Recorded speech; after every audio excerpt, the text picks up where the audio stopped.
¿Qué nos puede enseñar intensamente sobre las emociones? ¿Qué tan cierto es lo que nos plantean estas películas respecto al funcionamiento del cerebro humano? En esta ocasión utilizaremos de ejemplo las películas de Intensamente, sobre todo la primera, para responder 7 preguntas sobre las emociones. ¿Qué son? ¿Qué las causa? ¿Cuántas son? ¿Cuáles son? ¿Qué función tienen? ¿Son buenas o malas? ¿Y cuál es la diferencia entre emoción y estado de ánimo? Este es el primer video de varios en los que analizaremos distintos aspectos psicológicos de Intensamente, como las características de las emociones, eso lo vemos en este video, el paso de la niñez a la adolescencia de Riley, así como algunos conceptos de 3 corrientes psicológicas distintas: humanismo, psicoanálisis y cognitivo-conductual. Como planeo hacer varios videos de Intensamente, vamos a inaugurar una nueva sección del canal.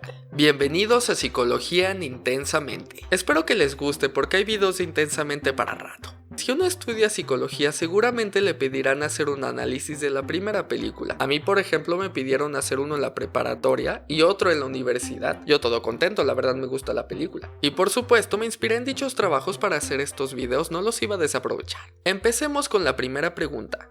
¿Qué son las emociones? Son fenómenos de corta duración. Podemos decir que en Intensamente, cada que llega a una esfera al cuartel general, Riley experimenta una emoción. Igualmente, las emociones nos ayudan a adaptarnos a las situaciones a las que nos enfrentamos, y se conforman por 4 aspectos que están interrelacionados. Sentimientos. A veces se piensa que los sentimientos y las emociones son lo mismo, cuando no es así. El sentimiento es el componente cognitivo de la emoción, es decir, que el sentimiento es la manera en la que interpretamos la emoción, cuando la palabra busca explicar a la emoción. Al final de la primera película lo observamos claramente, cuando Riley les dice a sus padres cómo se siente con la mudanza. Quiero ir a casa. O al final de la segunda, cuando Riley tiene una plática sincera con sus amigas. Es que cuando me dijeron que iban a estar en otra escuela, creo que sentí pánico. Espero haberme dado a entender con este punto, porque una vez tardé 20 minutos intentando explicarle a algunos compañeros la diferencia entre emoción y sentimiento. Pensaban que era lo mismo, y yo creo que se quedaron con la misma idea. Vaya, no les expliqué tan bien. Estimulación corporal. Riley tuvo mucho miedo la primera noche que pasó en San Francisco. Su frecuencia cardíaca seguramente aumentó y buscó protegerse del peligro levantando sus sábanas para esconderse debajo de ellas. El mejor método de defensa contra los fantasmas: esconderse debajo de las sábanas. La estimulación corporal se puede dar de 2 maneras, ya sea con la activación fisiológica, que sería el aumento de la frecuencia cardíaca, o con las respuestas motoras, que sería el levantar las sábanas. Sentido de intención. En Intensamente, las emociones le dan energía a Riley y dirigen su conducta por medio de unos foquitos que colocan en la computadora central. Alegría utilizó uno para poner a Riley a jugar con sus papás, con la finalidad de mejorar su estado de ánimo después de mudarse. Ya sé que Intensamente no es el único sitio en el que las ideas son representadas con foquitos que se encienden, pero me pareció que los foquitos muestran muy bien la capacidad que tienen las emociones para dirigir nuestro actuar. Igualmente, las emociones fungen como indicadores de cuán satisfechos o frustrados estamos con respecto a una acción, un lugar, una persona, etc. Y nos hacen actuar en consecuencia. Por ejemplo, gracias a todos los comentarios que hicieron las emociones respecto a lo feo que les parecía San Francisco, nos quedó claro que a Riley no le gustó mudarse a esa ciudad. ¡A San Francisco! Incluso Furia propuso que Riley regresara a Minnesota. Social expresivo. La mayor parte del tiempo Riley es la única que sabe cómo se siente, o al menos dentro de la película, porque nosotros tal cual vemos dentro de su mente. Como sus emociones trabajan dentro de su cabeza, para los demás personajes es imposible saber cómo se siente Riley en todo momento, pero gracias a sus posturas, su forma de hablar y sus expresiones faciales, sus emociones dejan de ser privadas y pasan a ser del conocimiento público. En la primera película, cuando se presenta en su salón de clases, las lágrimas que brotan de sus ojos, la cadencia de su voz y su postura delatan que se siente condenadamente tite. Una emoción que tiene una inconfundible forma de expresarse es vergüenza. Cada que maneja la computadora central, las mejillas de Riley automáticamente se enrojecen, lo que les indica a los demás personajes que está avergonzada. Una vez que entendimos los elementos que conforman a las emociones, pasemos a la siguiente pregunta. qué las causa. Se dan después de un suceso importante, pero existen dos posturas respecto a lo que las origina en nuestro interior, la perspectiva biológica y la cognitiva. La primera nos dice que las emociones son automáticas, inconscientes, y que no dependen netamente de nuestros pensamientos. Por ejemplo, un bebé puede expresar emociones a pesar de que no tenga capacidades cognitivas avanzadas y no sea consciente de sus propias emociones, mientras que sí son necesarios los procesos biológicos, como los circuitos neuronales que tienen origen genético, pues son la base de las emociones. La segunda postura propone que las emociones surgen a partir de que interpretamos lo que está sucediendo. Nuestras emociones dependen de cómo evaluamos lo que nos ocurre y de la importancia personal que le damos. ¿Vamos a vivir aquí? ¿Tenemos que hacerlo? Huele como si algo se hubiera podrido dentro. ¿Puedes morir por mudarte? Entonces, ¿qué postura es la que se observa en Intensamente? La verdad, ambas. Recordemos que las emociones surgieron en la mente de Riley desde que nació. Eso está muy apegado a la perspectiva biológica. Mientras que la divertida conversación en la que tristeza y alegría interpretan la vida de formas diferentes apela a la perspectiva cognitiva. Me gusta hacer cosas afuera. ¡Fantástico! Ir a la playa, gozar el sol. Ah, esa vez que enterramos a papá en la arena hasta el cuello. Yo más bien pensaba en la lluvia. Se dice que ambas perspectivas están en lo correcto porque tanto lo biológico como lo cognitivo ayudan a regular a las emociones. Ahora que sabemos que las causa, podemos preguntarnos ¿cuántas emociones existen? Como todo en la psicología, la respuesta depende del autor. Malditas ciencias blandas que no pueden llegar a conclusiones concretas. El número de emociones que existe depende de la perspectiva a la que le prestemos atención. Los teóricos de la perspectiva biológica solo consideran a las emociones básicas, pero cada teórico tiene una propuesta diferente de cuántas emociones básicas hay.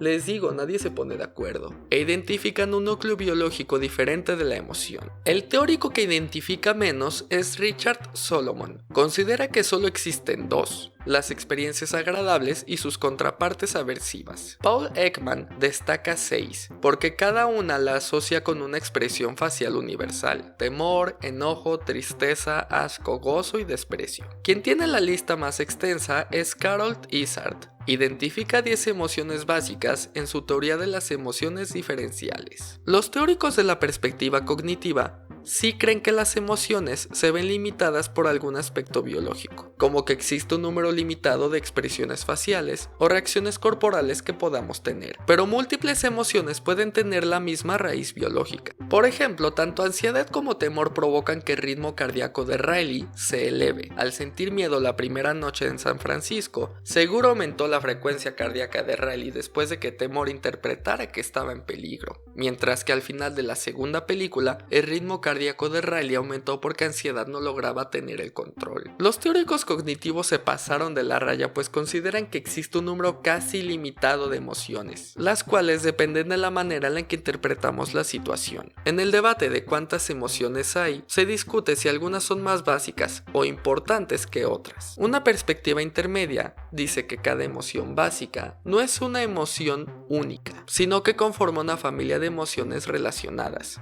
con características biológicas similares. La ansiedad podría formar parte de la familia del temor, pues tienen características similares, como el aumento de la frecuencia cardíaca. Por ello tiene sentido que a temor le agrade ansiedad. Tú y yo nos llevaremos bien. Parecería que la primera película de Intensamente emplean la perspectiva biológica, ya que ahí solo hay 5 emociones básicas, pero en realidad se anclaron a la perspectiva intermedia, porque las emociones protagonistas pueden provocar que Riley sienta múltiples emociones que no son propiamente las que les dan su nombre. Por ejemplo, alegría también puede generar diversión, orgullo o felicidad. Estas serían como emociones secundarias que se adquieren después de la experiencia, la evolución del lenguaje y de la cognición. La segunda entrega está más enfocada en la perspectiva cognitiva, pues las emociones nuevas entran en escena a partir de que interpretan lo que le sucede a Riley. Envidia, por ejemplo, actúa al ver el cabello de Valentina, le gusta y quisiera que el de Riley fuera igual. Hay que peinarnos igual. Si decimos que no hay una respuesta tajante a la pregunta de cuántas emociones existen,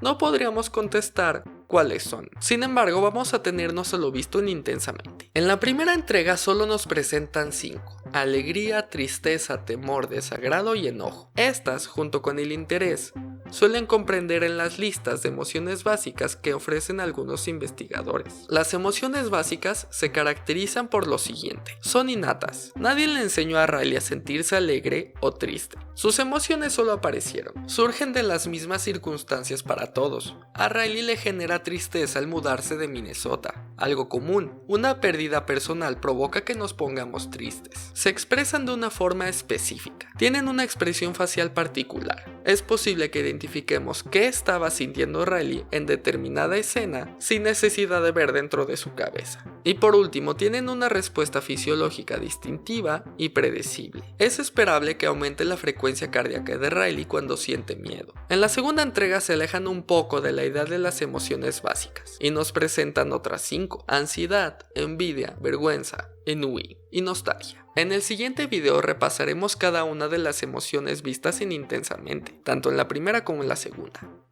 Esperen 2 videos. Por lo pronto respondamos la siguiente pregunta: ¿qué función tienen las emociones? Tienen funciones de afrontamiento, nos ayudan a sobrevivir. Ella es desagrado. Básicamente evita que Riley termine envenenada. Nos incentivan a desarrollar relaciones, evitar lesiones, luchar, facilitan la adaptación en los ambientes cambiantes y energizan la conducta, proporcionándonos formas de afrontar los retos y las amenazas al bienestar. En ambas películas de Intensamente, todas las emociones buscan cuidar de Riley. La tratan como si fuera su hija y pretenden protegerla, solo que cada una la hace de forma diferente. Se podría decir que el conflicto en Intensamente 2 se da porque alegría y ansiedad son como 2 mamás que no se ponen de acuerdo sobre cómo cuidar a su hija. Las emociones también tienen funciones sociales. Estas las podemos notar en una discusión que tiene Riley con sus padres. Las expresiones de Riley le informaron a su madre lo que sentía, lo que provocó que ella se preocupara, mientras que la expresión de su padre prácticamente le estaba advirtiendo que la castigaría. Las emociones igualmente tienen la capacidad de crear, mantener y disolver relaciones. En la segunda entrega, las emociones nuevas estaban muy interesadas en que Riley fraternizara con Valentina, mientras que dejaron de lado a las amigas de la escuela. Ahora que vimos sus funciones, podemos debatirnos si las emociones son buenas o malas. Existe un debate que cuestiona si las emociones verdaderamente son funcionales y adaptativas. Unos argumentos en contra son que las emociones se alejan de la racionalidad y la lógica, y que ya no son necesarias en el mundo moderno. Nuestros antepasados se encontraban con múltiples amenazas, como tigres o mamuts. Entonces requerían una respuesta emocional elevada. En la actualidad nos encontramos con amenazas a menor escala, y tenemos respuestas emocionales descomunales para la situación. Ya no peleamos contra mamuts, pero respondemos emocionalmente como si lo estuviéramos haciendo. Podemos encontrar ejemplos muy claros de ello en Intensamente. En un corto promocional de la primera película, a Riley se le cayó una casa de naipes que estaba construyendo y Furia perdió el control, al punto en que buscó solucionar el problema a escalerazos. ¿O no? Creo que me siento identificado. Bueno, no tanto. Y Ansiedad presionó bastante a Riley en la segunda película, con un nivel de exigencia que llevó al adolescente a tener una conducta antideportiva, peleándose con compañeras de su propio equipo. Que las emociones nos sirvan depende de que seamos capaces de regularlas, y no ellas a nosotros. En sí no existen emociones malas, ya que dirigen nuestra atención y comportamiento hacia donde se requiera. Una de las enseñanzas de Intensamente es que todas las emociones son válidas y pueden tener una función positiva. Al principio de la primera cinta, los personajes ven a alegría como la única emoción válida. Cuando desagrado, furia y temor se quedan solos en el centro de control, buscan comportarse como alegría. Ya lo tengo. Hasta que ella vuelva, nosotros haremos lo que ella haría. Mientras que tristeza se convirtió en una marginada que debía quedarse en un círculo. Al final, alegría aprende que también es válido sentirse triste. No eres tan mala. Enseñanza que sigue presente en la segunda película. Ahora pasemos con la última pregunta. ¿Cuál es la diferencia entre emoción y estado de ánimo? Las emociones tienen una causa definida, pero ocurre lo contrario con el estado de ánimo, ya que es más difícil identificar qué lo generó. Aunque la mayoría de las veces surge como efecto posterior a la emoción, también tienen una distinta finalidad. Las emociones dirigen nuestro actuar, y el estado de ánimo repercute en nuestros pensamientos y juicios. Y la última diferencia es que las emociones tienen una menor duración. Podríamos decir que en Intensamente las emociones se representan con las esferas que llegan al centro de control, y el estado de ánimo se muestra cuando las emociones están paradas frente a la computadora central. central y repercuten en la forma de pensar de Riley. ¿Vamos a vivir aquí? Tenemos que hacerlo. También se muestra en el cambio de la tonalidad del cuartel general. Hay dos diferentes estados de ánimo. El positivo, que se destaca porque nos hace entusiastas, enérgicos, optimistas o incluso nos tranquiliza. Y se presenta cuando alegría está a cargo de la computadora central. Y el negativo, que se da cuando estamos letárgicos, apáticos, insatisfechos, nerviosos o irritables. Este dominó el tiempo en que furia, temor y desagrado se quedaron solos en el cuartel general, al punto en que este se veía muy lúgubre al final de la primera película. Cuando tenemos un buen estado de ánimo somos más sociables, ayudamos a las demás personas, asumimos riesgos, persistimos ante el fracaso, somos más creativos resolviendo problemas, tomamos mejores decisiones, entre otras cosas. Y con eso respondemos las 7 preguntas. Espero que el video les ayudara a conocer más sobre el funcionamiento de nuestras emociones y que no quieran ser como alegría y poner a su tristeza en un círculo. Por último, los invito a comentar. ¿Creen que las películas de Intensamente están bien fundamentadas? ¿Y se nota que se apoyaron en expertos para realizarlas? Yo digo que sí.